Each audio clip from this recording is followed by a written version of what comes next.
Hello there, Mr. Sutton here with the IM3 Chapter 6 Quiz 2 Extra Practice Solutions on adding and subtracting rational expressions.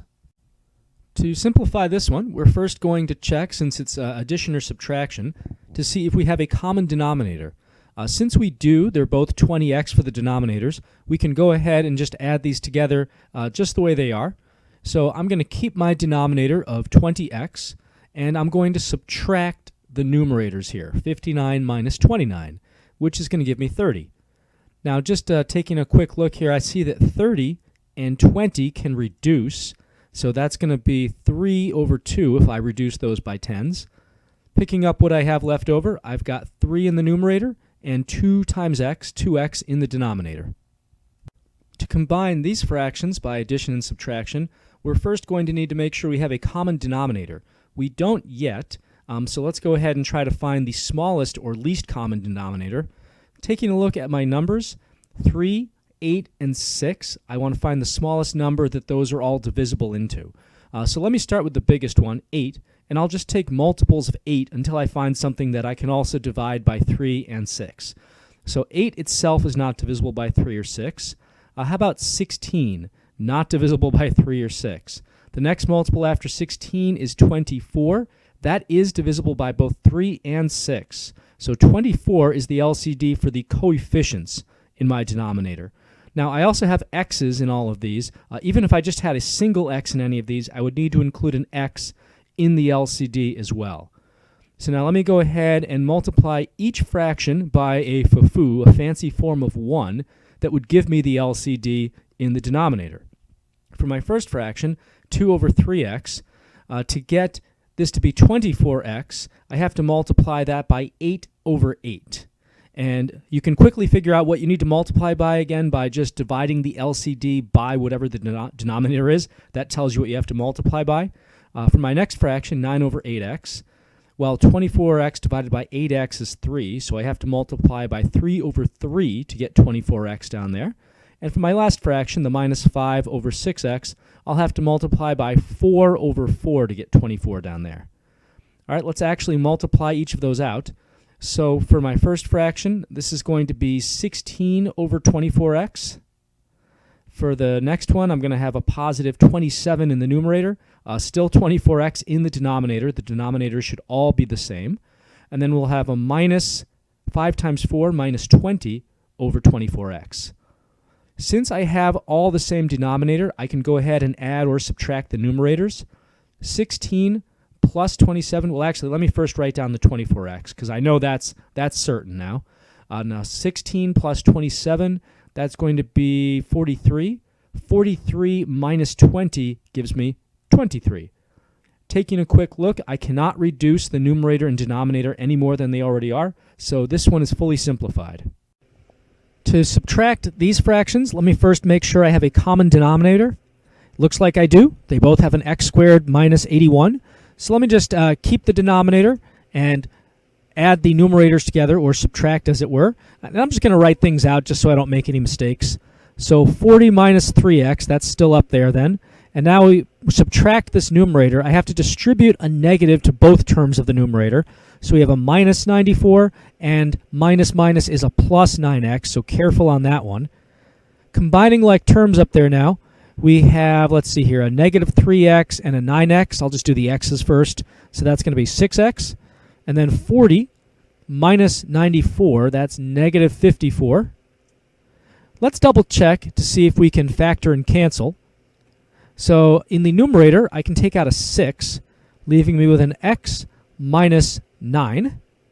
In the denominator, these are both perfect squares, so I can square root and use my plus minus parentheses. So x plus 9 and x minus 9 in whatever order you want to write them. And then looks like these x minus 9s cancel. So that leaves me with a 6 over x plus 9. To simplify this rational expression and add these, I need to get a common denominator. Let me first factor my denominators, and I can use those factors to put together an LCD and turn those both into that. So for the first denominator, I can take out a 3. That leaves me with an x plus 8. For the next one, looks like I can take out a 5. That leaves me with an x and a plus 8 as well. Dealing with the 3 and the 5 first, the smallest number 3 and 5 both go into is 15, so that's part of our LCD. And then we also have an x plus 8, and that covers both of these x plus 8s because they both appear at most once in a denominator. So now let me multiply each fraction by what it needs to get the LCD. For this first fraction, we've already got the x plus 8, but that 3 needs to be a 15. So I'll multiply by 5 over 5. And I'm doing 5 over 5 so that I'm actually multiplying by 1, not changing the value of anything. For the next fraction, I have the x plus 8, but I need a 15, not a 5. So let me multiply by 3 over 3. Actually multiplying those out, for this first setup now we've got a 10 times 5 or 50 in the numerator. And this is going to be 15x plus 8 in the denominator, which was the LCD that we were trying to get. For the second fraction, 4 times 3 gives me 12 upstairs over 15x plus 8. I've got the same denominator, so let me just keep that.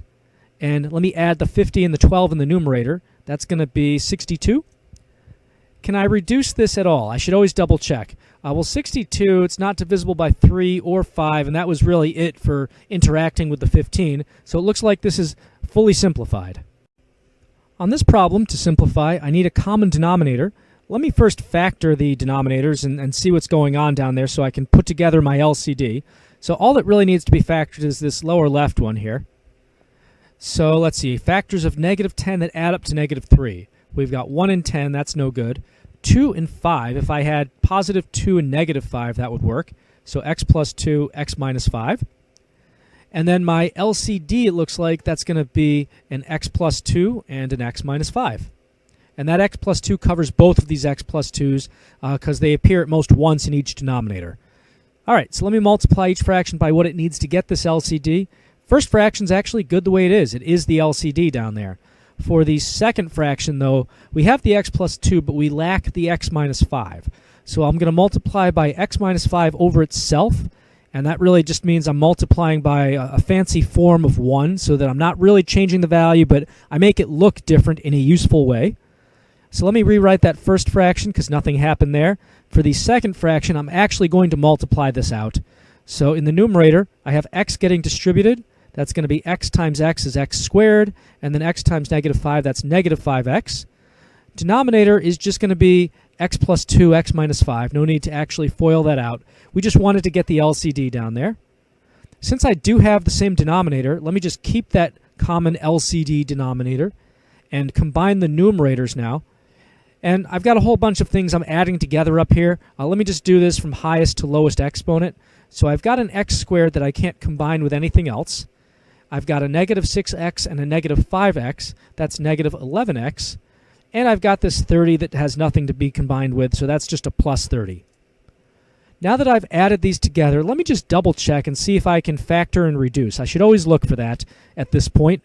Are there factors of 30 that add up to negative 11? Well, we've got 1 and 30 doesn't work, 2 and 15 is no good, 3 and 10 is no good. How about 5 and 6?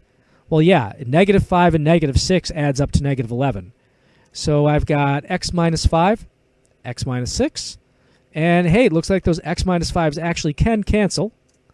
So that leaves me with x minus 6 over x plus 2, which is as good as it gets.